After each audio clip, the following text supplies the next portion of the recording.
My phone screen casts an eerie blue glow across my face at 2:17 a.m. I squint at the barrage of text messages lighting up my otherwise dark Chicago apartment. May, please call us. It's urgent. May, where are you? This is an emergency. Call now. My hands shake as I scroll through the increasingly frantic messages from my parents. The contrast between my meticulously organized condo, all clean lines and carefully chosen furniture, and the chaotic digital panic unfolding on my screen feels jarring. I've worked too hard for this life, this sanctuary away from their drama. Then it appears, a news alert with Tyler's mugshot. My stomach drops. My golden boy brother stares back at me with bloodshot eyes, and that familiar half-smirk that always worked on our parents. The smirk that said he knew he'd be rescued, no matter what. The phone rings, vibrating against my palm. I answer before I can talk myself out of it. May, please, you have to help him. Mom's voice breaks through, high-pitched and frantic. What's happening? I ask, though I already know. Dad's voice cuts in, having grabbed the phone. Tyler's been arrested. They're saying he stole millions from investors. It's all lies, of course. A misunderstanding. I stand and walk to my window, looking out at Chicago's glittering skyline. What exactly is he charged with? Wire fraud, embezzlement. They're claiming $2.5 million. His voice trembles in a way I've never heard before. The FBI was involved, May. You're a lawyer, you can fix this. Mom sobs in the background. I press my forehead against the cool glass. I'm a corporate finance attorney, not a criminal defense lawyer. But you know people, Dad insists. You have connections. This is your brother we're talking about. My brother. The same brother they moved heaven and earth for while I scraped by. The memory rises unbidden. 6 months ago, standing in this same spot, phone pressed to my ear, voice steady despite my desperation. The insurance won't cover all the water damage. I had explained to them. I need somewhere to stay while they repair the condo. Just a loan until the claim processes. $12,000 would cover temporary housing. I had explained to them dollars would cover temporary housing. Mom's voice had been cool, detached. We'd love to help, but we just can't right now. You understand. And later, her parting shot. If you had focused on being a wife instead of a lawyer, you wouldn't be dealing with this alone. Caleb would have handled it. As if my ex-husband's affair with my colleague was somehow my fault for working too hard. I move to my laptop, open Facebook. The evidence stares back at me. Photos of Mom and Dad in Florida with Tyler. The timestamp, 2 days after they claimed they couldn't help me. Their smiling faces on a chartered fishing boat. The caption, celebrating Tyler's new business venture. The $60,000 they gave him for his bar, the same bar that apparently fronted his fraud scheme. I close the laptop with a quiet click. For 33 years, I've watched them drop everything for Tyler while I stood in the shadows. The state piano competition they missed for his baseball game. My law school graduation they left early because Tyler had a situation. Every achievement dismissed, every need minimized. May, are you still there? Every? Dad's voice cuts through my thoughts. I pace my apartment, attorney brain calculating. Wire fraud, $2.5 million. Federal charges. Potential sentences. I'll come tomorrow. I hear myself say. Oh, thank God, Mom breathes. We knew you'd help. Tyler always said you'd come through if things got bad. Oh. The rage bubbles up, surprising me with its intensity.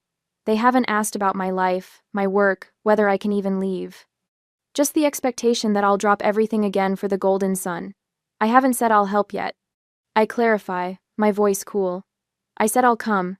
We'll discuss options when I get there. But that's all I can promise right now. I end the call before they can protest. Dawn breaks as I close my suitcase, my face set with resolve. The woman in the mirror looks different, somehow still me, but with something harder in her eyes. I've spent my life trying to earn a fraction of the love they freely gave Tyler. No more. I'll go to Hartford, but this time, it will be on my terms. If they want my help, they'll have to face some uncomfortable truths. Starting with the fact that their golden son isn't just tarnished, he's criminal. And I'm done being the afterthought. The next morning, my childhood home in Hartford looms before me like a museum dedicated to Tyler Evans. I stand frozen in the entryway, surrounded by a gallery of his life. Baseball trophies gleam from every shelf. Photos chronicle his progression from chubby-cheeked toddler to handsome young entrepreneur. conspicuously absent? Evidence I ever existed. May, thank God you're here. Mom rushes toward me, arms outstretched, but stops short of an actual embrace. Her eyes are red-rimmed, makeup-free. Dad hovers behind her, looking a decade older than when I last saw him. I set my suitcase down with a deliberate thud. Where are the case documents? In the dining room, Dad says. But first, we need to tell you what we've done. The dining room table holds the answer papers spread across its oak surface like a crime scene. Bank statements, court filings. A property deed with a bright yellow post-it note. For Tyler's bail. You put up the house? My voice sounds distant, even to my own ears. Mom wrings her hands. $600,000. The judge set bail this morning. Jesus Christ. I drop into a chair, scanning documents with growing disbelief. Wire transfers, shell companies, investor lists. The money trail is painfully obvious. Your brother made some poor decisions, Dad says, but he's not a criminal. I hold up a bank statement. This shows systematic fraud over 18 months. That's not a poor decision, that's a felony. He was desperate, Mom whispers. His business was failing. A notation catches my eye. A transfer from my parents' account to Tyler's bar 4 months ago, not the $60,000 I'd known about. An additional $45,000. You knew. I look up sharply. You knew something was wrong with his finances months ago. The guilty exchange of glances between them confirms everything. I push back from the table and walk to the living room, drawn by muscle memory to the mantel. My law school graduation photo is missing from its usual spot. In its place sits a framed article about Tyler's bar opening. We needed to make room for newer photos, Mom explains, appearing behind me. My phone buzzes. Lucas? I step onto the front porch for privacy. How bad is it? He asks, his voice a balm after hours of family tension. They used their house for bail. They knew about financial problems months ago and said nothing, and apparently I've been erased from the family history. I'm sorry, May. His voice carries the weight of understanding without pity. Remember your boundaries. You don't owe them a rescue. I know. I watch a neighbor walking a dog across the street. The normalcy feels surreal. How's your surgery schedule? Booked solid. But I can fly out this weekend if you need me. Unlike my parents, Lucas never makes me ask twice. I'll let you know. Love you. Love you too. Stay strong. I make another call to Victoria Chen, my mentor at the firm. Her advice is characteristically direct. Don't represent him. Recommend a criminal attorney. Keep professional distance. Back inside, I find my parents huddled at the kitchen counter, whispering. They straighten when they see me, like guilty teenagers. The prosecutor called, Dad says. Tyler's first hearing is Tuesday. If Tyler violates bail conditions, you lose the house, I say, leaning against the doorframe. You understand that? Mom nods miserably. We had no choice. What about your retirement savings? Dad looks away. Most of it went to his previous ventures. The magnitude of their financial sacrifice for Tyler crashes over me. Decades of favoritism have left them vulnerable to his manipulation. I think of my own careful financial planning, the emergency fund I built after they refused to help me. The irony burns. My phone chimes with a text from the county prosecutor's office, confirming tomorrow's jail visit. I stand taller, chin raised. I've made some decisions. Their faces lift with hope so naked it's almost painful. I'll recommend a good criminal defense attorney. I won't give you money, and we all, including Tyler, will attend family therapy. Mom's expression crumples. After everything we've done for you. What exactly have you done for me that compares to what you've done for Tyler? The question hangs in the air like smoke. Dad's face flushes with anger, then drains to resignation. We don't have much choice, do we? You always have choices. You've just made bad ones. I turn toward the stairs. I need to prepare for tomorrow's jail visit. May, Dad calls after me. He's still your brother. I pause, not turning around. Yes, he is. And that's the only reason I'm here. In my childhood bedroom, preserved like a time capsule from high school, I spread my notes across the twin bed. The prosecutorial strategy is clear, the evidence substantial. The best outcome for Tyler will be a plea deal, but it will still mean prison time. I close my notepad and stare at the ceiling, the same ceiling I'd gazed at as a teenager, planning my escape from Tyler's shadow. The anger I've carried for decades has crystallized into something harder, cleaner. Tomorrow, I'll face my golden brother in his tarnished reality. And for the first time in our lives, I'll be the one holding all the cards. The next day, after I met the prosecutor, I went to jail to visit my brother. The county jail visiting room assaults my senses before I even sit down. The walls are institutional beige, pockmarked with decades of scuffs and mysterious stains. Overhead fluorescent lights buzz with an irritating persistence, casting everyone in a sickly pallor that makes even the guards look unwell. I adjust my position on the metal chair, its coldness seeping through my skirt despite the September heat outside. A security door clangs open at the far end of the row of visitation cubicles. The sound echoes through the cavernous space, mingling with the distant shouts of inmates and the constant jingle of keys. The correctional officer nods toward me, his expression professionally blank. "Visitor for Evans," he calls out, voice flat with routine. I straighten my spine, feeling the familiar courtroom posture take over, shoulders back, chin level, face composed. The file folder in front of me contains pages I've already memorized: bank statements, forged documents, investor complaints. My fingers briefly tremble against the manila surface before I force them still.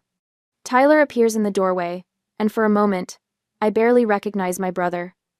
The orange jumpsuit hangs loose on his frame, making him appear smaller somehow. His usually styled hair falls limply across his forehead, and stubble darkens his jaw. But as he approaches, his trademark smirk slides into place, the same expression he wore when he was 16 and caught stealing Dad's car, when he dropped out of college, when he borrowed my credit card number for an online gambling site. He drops into the seat across from me, the plexiglass barrier between us scratched so thoroughly it distorts his features. His eyes, bloodshot but still carrying that familiar cockiness, meet mine. "So, big sister lawyer finally shows up?" he drawls, leaning back in his chair as if we're meeting for coffee rather than in a county jail. "Took you long enough." I don't respond immediately, instead opening the folder with deliberate slowness. The officer stands at attention near the wall, watching us with practiced indifference. "You look terrible," I finally say, voice neutral. Tyler snorts. "Not all of us get to sleep in our $1,000 sheets in our fancy Chicago condos." He leans forward, eyes narrowing. "You've got it all, haven't you? Career, money, a home that wasn't underwater last year. What more do you want?" The barb about my flooded condo lands exactly as intended. I feel heat rise in my cheeks but keep my expression impassive, the way I would facing an opposing counsel. "Let's talk about your situation," I say, tapping the folder. "Wire fraud, embezzlement, $2.5 million missing from investor accounts." I slide a document toward the glass. "Including $850,000 from the Hendersons' retirement fund." The Hendersons' mom and dad's neighbors for 20 years. The same people who brought casseroles when Mom had her hip surgery. Tyler's smirk falters. "It's a misunderstanding." "Is it?" I flip to another page. "Because these bank records show systematic transfers from your business accounts to offshore holdings." Another page turn. "And these show withdrawals coinciding with your trips to Vegas." His face darkens. "You've been talking to the prosecutor." "Someone had to." I meet his gaze directly. "Mom and Dad were too busy pledging their house as your property bond to actually understand what you've done." The smirk disappears entirely now, replaced by something harder. "You always were so perfect, weren't you? Never made a mistake. Never needed anything." I laugh, the sound sharp against the institutional hush. "That's what they told you? That I never needed anything?" "They gave you everything," he snaps. "Harvard Law School, connections." "I worked 2 jobs through undergrad and took out $200,000 in student loans for Harvard." I cut him off. "The connections? Those were mine too. Ones I made while you were blowing through your 3rd business venture with their money." Tyler's eyes flicker with uncertainty for the first time. "They said." I know what they said. My voice remains level even as anger pulses beneath it. "They told you I was fine on my own while they wrote checks for your rent, your car, your bar. The same bar you used to run your little scheme." His gaze darts toward the guard before returning to me, voice dropping. "You have to help me, May. You know people. You can make this go away." I pull out a sheet of paper. "I've already talked to the prosecutor about a plea deal." His eyes widen, genuine surprise replacing the practiced charm. "You have?" 18 months federal time with good behavior. 3 years supervised release. 6 months house arrest after prison. Full restitution. Tyler blinks rapidly, processing. 18 months? I can't. It's that or risk 8 to 10 years at trial. I close the folder. The evidence is overwhelming, Tyler. Even Mom and Dad have figured that out by now. He leans forward, palms flat against the counter, his voice taking on the wheedling tone that always worked on our parents. Remember when we were kids? How I covered for you when you snuck out to that concert junior year? You owe me. The manipulation is so transparent it almost makes me laugh. I was covering for you. You were the one sneaking out. I stayed home and told Mom and Dad you were sleeping. His face falters. Well, what about when... Stop. I hold up my hand. This isn't about childhood favors. It's about $2.5 million you stole from people who trusted you, including family friends. Something shifts in his expression, the facade cracking further. He leans closer to the glass, voice dropping to a whisper. Mom and Dad will lose everything because of me. For the first time, I glimpse something genuine in his eyes. Not calculation or charm, but actual fear. Not for himself, but for our parents. The revelation doesn't move me the way it might have once. You should have thought about that before you used their good name to lure investors. I was going to pay it all back. His voice catches. The market turned, and then, save it for your statement to the judge. I stand, gathering my papers. That's it? You're just leaving? Panic edges into his voice. I look down at him, seeing clearly the boy who was given everything and still wanted more. You're pathetic. His mouth opens in shock. No one, certainly not our parents, has ever spoken to him this way. May, wait. I turn my back, nodding to the officer that I'm finished. May! Tyler calls after me, his voice bouncing off the concrete walls. You can't just walk away, we're family. The heavy security door swings shut behind me, cutting off his voice. I walk through the visitor processing area, past the metal detectors, out into the parking lot where September sunshine feels jarring after the institutional lighting. In my rental car, I grip the steering wheel so tightly my knuckles turn white. Only then, in the privacy of tinted windows, do I allow the tears to come not for Tyler, but for the little girl who practiced piano for hours, hoping her parents would notice, for the teenager who won debate championships to empty chairs, for the law student who walked across the stage without family cheers. The tears aren't of sadness. They burn hot with something more potent, more clarifying. For the first time in my life, I've stopped trying to earn what should have been freely given, and it feels like freedom. I start the engine, wiping my eyes. Tyler made his choices. Now I'm finally making mine. The next day, the attic smells like forgotten promises. Dust motes dance in the thin beam of afternoon light as I rummage through cardboard boxes, each labeled in my mother's precise handwriting. I sneeze, then wipe my nose on the sleeve of my Chicago law firm sweatshirt. May Achievements, reads one faded box, shoved behind Christmas decorations and old tax returns. I drag it toward me, the cardboard bottom scraping against the rough wooden floor. Inside, my life lies discarded. My valedictorian medal tangled with ornament hooks. Academic awards folded and creased. The acceptance letter from Harvard Law, tucked beneath a broken string of tinsel. I hold up the medal, its ribbon frayed at the edges. Downstairs, Tyler's baseball trophies stand polished on custom shelves. May, are you up there? Mom's voice floats up the attic stairs. Lunch is ready. The lawyer you recommended is coming at 2. I'll be down in a minute, I call back, my voice steady, despite the anger curling in my stomach. She appears at the top of the stairs anyway, hovering like she has since I arrived. What are you doing with all that old stuff? I hold up my medal, just wondering why my valedictorian medal is stored with Christmas ornaments while Tyler's participation trophies have their own display case. Her face falls. We meant to put those things out. We just never got around to it. For 15 years? She doesn't answer, just fidgets with her wedding ring. Your father's on the phone with the financial advisor. He's trying to liquidate some investments for Tyler's defense fund. Of course he is. I'll be down soon, I say, turning back to the box. Mom lingers another moment before retreating downstairs. Under a stack of honor roll certificates, I find what I'm really looking for: the family financial records. Dad always kept meticulous documentation. I pull out folder after folder, arranging them chronologically on the dusty floor. The evidence spreads before me like a prosecutor's exhibit.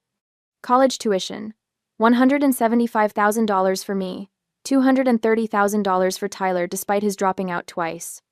First car, $2,000 used Corolla for me, $21,000 new Jeep for Tyler. Housing assistance, $0 for me during my divorce and flood, $60,000 for Tyler's bar venture plus 3 separate rent bailouts. I close my eyes, taking a deep breath of musty attic air. Then, I gather the most damning documents and descend the stairs. Halfway down, I freeze at the sound of my parents' voices from the kitchen. She's been up there for hours. Mom whispers. Leave her be, Dad says. She's always been the strong one, she'll come around. But what if she doesn't help? Richard, we could lose everything. She will, she's never let us down. I lean against the wall, documents clutched to my chest. Never let them down? They've never even seen me. I step into the kitchen, placing the financial records on the table. I've scheduled someone to meet us at 6 today. Mom brightens. Another attorney? A family therapist, Dr. Sanderson. Dad's coffee cup clatters against the saucer. We don't need therapy, we need legal help. You'll get both. But therapy is non-negotiable. May, this is ridiculous. Your brother is facing prison. And you're facing the consequences of decades of favoritism. I tap the financial records. These are my terms. 6 o'clock arrives with Dr. Sanderson, a woman with silver-streaked hair and keen eyes. I arrange chairs in a circle in the living room, directly beneath the wall of Tyler's photographs. Thank you for meeting on such short notice, I say, offering her water. Your situation sounded urgent. She settles into her chair as my parents enter, faces tight with reluctance. Let's begin by discussing family patterns, Doctor. Sanderson says after introductions. Mom jumps in. We're a very close family. Or we were, until May moved to Chicago. I place the financial spreadsheet I created in the center of our circle. I've documented the financial support disparity between Tyler and me. What's this? Dad picks up the paper. Evidence. My voice remains professional, the same tone I use with difficult clients. Over the past 15 years, you've given Tyler approximately $437,000 in financial support. During the same period, I received $8,500. Mom's face flushes. That's not fair. You had scholarships. I worked 3 jobs during law school. I lived in a basement apartment with black mold. When my condo flooded 6 months ago, you said you couldn't help with $12,000 for temporary housing. 2 days later, you were on a chartered fishing boat with Tyler, celebrating his business venture with $60,000 of your money. Dad stares at the spreadsheet, his hands trembling slightly. This isn't just about money. I continue. It's about the piano recitals you missed, the graduations you left early, the achievements you dismissed. We gave Tyler more because he needed it. Mom bursts out, tears streaming down her face. The room grows very still. And what about what I needed? I ask quietly. Dad sets down the spreadsheet. For the first time in my life, he looks genuinely at a loss. Doctor. Sanderson leans forward. This is good. Hard, but good. Let's talk about what each of you needed that you didn't receive. As the session continues, I outline my conditions. I will recommend attorneys. I will consult on the case. I will not pay a dime toward Tyler's defense. And we continue therapy. I finish. All of us, including Tyler, once he can participate. After Dr. Sanderson leaves, I stand in the living room alone. From my briefcase, I remove my childhood piano competition trophy, the state championship my parents missed for Tyler's baseball game. With deliberate movements, I place it on the mantel, directly beside Tyler's photographs. It looks small there, but it's a start. On Thursday, Federal Courthouse looms like a stone monument to consequences. Reporters cluster at the entrance, cameras poised like predators sensing blood in the water. I adjust my charcoal suit jacket and straighten my spine, acutely aware of how my parents shuffle behind me, shrunken versions of themselves. Remember what we discussed? I murmur, not turning back to look at them. Let the attorney handle everything. Mom's hand flutters toward mine but doesn't quite make contact. May, please. There must be something else you could. No, the word comes out sharper than intended. I soften my tone. We've been over this. The criminal defense attorney is experienced with federal cases. Dad clears his throat. Your mother just meant... I know what she meant. I pause at the courthouse doors, watching the marshals lead a handcuffed figure up the stairs. Tyler. His orange jumpsuit has been replaced by an ill-fitting gray suit that hangs from his frame. The trademark smirk is gone, replaced by something unfamiliar on his face. Fear. A reporter thrusts a microphone toward us. Mr. and Mrs. Evans, how do you feel about your sons? I step between them. No comment at this time. Inside, the polished marble floors echo with our footsteps. The courtroom doors loom ahead, and my stomach tightens. For 33 years, I've lived in Tyler's shadow. Today, that shadow has substance and weight as heavy as the oak doors we push through. The courtroom smells of furniture, polish, and anxiety. Attorney James Whitfield rises from the defense table as we approach, his silver hair catching the fluorescent light. May. He extends his hand. Everything's in place for the plea agreement. Mom grabs my arm. Plea agreement? But what about a trial? You always said if someone is innocent. He's not innocent, Mom, I whisper, guiding her to the bench behind the defense table. That's why we're here. So. Tyler's eyes find mine as the marshals lead him to his seat. Something passes between us, a current of recognition, of finality. He spent his whole life believing himself the exception to every rule. Today, he learns otherwise. The bailiff calls the court to order. Judge Harmon enters, her black robes flowing with authority, and we rise. As we settle back into our seats, Mom leans forward. May, she whispers urgently, you could still talk to the judge. You're a respected attorney. Explain it was all a misunderstanding. That would be ethical misconduct, I whisper back. And it wouldn't work. Dad joins in. But your connections are not for sale. I meet his gaze. Not even for Tyler. Tyler turns, his eyes pleading from the defense table. I give a small headshake. The weight of his expectations, of my parents' desperate hope, presses against my chest. But I've come too far to cave now. The prosecutor stands, a compact woman whose plain appearance belies the steel in her voice. Your Honor, the United States has evidence proving beyond reasonable doubt that the defendant, Tyler Evans, systematically defrauded investors of approximately $2.5 million through wire fraud and false statements. She outlines the scheme in clinical detail, but it's when she calls the first victim that the oxygen seems to drain from the room. An elderly man with gnarled hands grips the witness stand. I invested my retirement savings because he was Richard Evans' son, he says, voice quavering. Said his father taught him everything about business ethics. Dad flinches beside me. Mom stifles a sob. Another victim follows, a middle-aged woman whose children's college funds vanished into Tyler's scheme. He showed me family photos. She testifies. Said I could trust the Evans name. I watch my parents' faces as understanding finally dawns. The golden son hasn't just tarnished himself, he's dragged their reputation through the mud. Used their good name as bait to lure trusting people into his trap. When Tyler stands before the judge, he seems smaller somehow. The court accepts your plea of guilty to 1 count of wire fraud. Judge Harmon states, in accordance with the plea agreement, I sentence you to 18 months in federal prison, followed by 3 years of supervised release, including 6 months of home detention and restitution payments to begin immediately upon release. The gavel strikes with finality. Tyler glances back at us, his expression a complex mixture of resentment and grudging respect when his eyes meet mine. I give him a slight nod.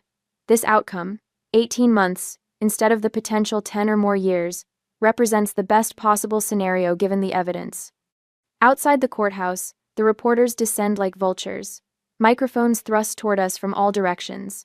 Dad steps forward, clearing his throat. My son made a terrible mistake, but... I move beside him, cutting off what I know will be excuses. The Evans family acknowledges the harm done to the victims. I state clearly, Tyler is taking responsibility for his actions. The plea agreement includes full restitution to those affected by his crimes. Dad blinks at me, momentarily stunned by my intervention. Mom's hand finds mine, her fingers trembling. The simple gesture contains volumes. Acknowledgement, perhaps, that I am no longer the afterthought. No further questions, I add, turning away from the cameras. We walk down the courthouse steps. the autumn sun warm against our faces despite the chill in the air. For the first time in memory, my parents follow several steps behind me, their footsteps hesitant on the stone stairs. I don't look back. The weight on my shoulders feels different now. Not the burden of being overlooked, but the responsibility of being seen, of being, finally, heard. A year later, I arranged crimson chrysanthemums in a crystal vase, sunlight catching the diamond on my left hand. The kitchen smells of cinnamon and sage, a warmth that extends beyond temperature. Lucas moves behind me, his surgeon's hands confident as he bastes the turkey. "Your parents should be here any minute," he says, pressing a kiss to my temple. Nervous? Surprisingly, no. I adjust a bloom that refuses to cooperate. It feels different now. The doorbell chimes through my Chicago home, my sanctuary now truly feels like one. I smooth my burgundy sweater and open the door to faces that have changed in subtle ways. Mom's hair shows more silver, Dad's shoulders less rigid. "May," Mom says, offering a leather portfolio I recognize immediately. "I found your old piano music in the attic. Thought you might want it back." "We drove past your firm on the way in," Dad adds, handing Lucas a bottle of wine. "That Johnson case you mentioned last month saw in the Tribune you won. Spectacular work." I accept both the music and compliment with equal surprise, guiding them into my living room where photographs mine, Lucas's, and yes, even a few of Tyler share equal space on floating shelves. Over appetizers, Mom mentions their recent move. The smaller place suits us better, less to maintain now that we're fully retired. "Your father volunteers 3 days a week at the community college," she continues, pride evident. "Financial literacy for first-generation college students. Someone should have taught us the same lessons years ago," Dad says with a self-deprecating smile. "Might have made retirement more comfortable." When Lucas asks about Tyler, there's a momentary pause, but not the immediate family mobilization his name once triggered. His letters come regularly now. "The last one had actual questions about your work, May," Dad says. "He asked about your foundation idea?" Mom adds, "Said he might have some insights to offer when he's out next spring." We move to the dining table, laden with dishes Lucas and I prepared together. Crystal glasses catch the light from tapered candles. The contrast to last Thanksgiving spent alone in my office reviewing contracts couldn't be starker. "Before we eat," Lucas suggests, "maybe we could each share something we're grateful for this year?" When my turn arrives, I let the silence linger, looking at these faces gathered around my table. Lucas, whose patience showed me what true partnership means. My parents, who finally see me. Even Tyler's absence feels like progress, a family dynamic rebalanced. "I'm thankful for second chances," I say finally, "and hard truths." Lucas squeezes my hand under the table, a private acknowledgement of the journey. Later, as Mom helps me pack leftovers, she pauses, eyes moist. "I always thought you were strong, that you didn't need us the way Tyler did," her voice catches. "I was wrong about so many things." Kostiv. After dinner, I mention my plans for a legal foundation focused on family financial abuse cases. Instead of redirecting the conversation to Tyler's situation, Dad asks thoughtful questions about structure and funding. When we take a family photo for this year's holiday card, I notice how naturally we arrange ourselves, no longer orbiting around a golden sun, but standing as equals. Night falls early this deep in November. After my parents retire to the guest room and Lucas showers, I stand alone at my living room window. Snow begins to fall, delicate flakes illuminated by streetlights. My reflection in the glass shows the woman I've become overlaid with shadows of who I once was, the afterthought daughter forever seeking validation. I place my palm against the cool glass, watching frost form around the edges of my fingertips. "Some things break," I whisper to no one and everyone, "so that stronger things can grow."